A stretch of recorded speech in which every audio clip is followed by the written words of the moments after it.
खूप लोकांना मी आवडत नाही, खूप लोकांना माझा राग येतो, तरी पण त्यांना आहे ना माझ्याबद्दलच बोलायचं असतं. म्हणजे त्यांच्या आयुष्यात फक्त हेच काम आहे, काय नाही भेटलं की माझ्याबद्दल बोलणार. आणि मला माहीत पण असतं की ही लोक माझ्याबद्दल बोलतात.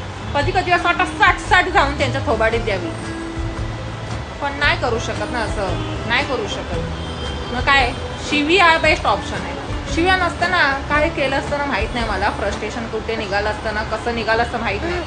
खरंच साठ मारली असते, एक थोबाडीत दिली असती ना, पण नाही करू शकत. म्हणून असं इमॅजिन करून मारते. कळतं की कोणतरी काहीतरी बोलतंय, आता आपल्याला कळतंय की आपल्यासमोर आपल्याबद्दल कोणतरी काहीतरी बोलतंय फक्त, आणि पण आपलं लक्ष जात आहे. काय करायला पाहिजे? कधी कधी शांत राहायला पाहिजे, कारण माझा राग एवढा डेंजर आहे ना, कोणाला तरी मारून येईल मी. पण जाऊन दे, घरी उगाच मॅटर, मम्मी बोलेल सायली आता पण हेच करतेस काय, लोकांकडे इग्नोर करायचं असं तसं. एकदा इग्नोर करू शकतो, दोनदा करू शकतो, 4 वेळा करू शकतो.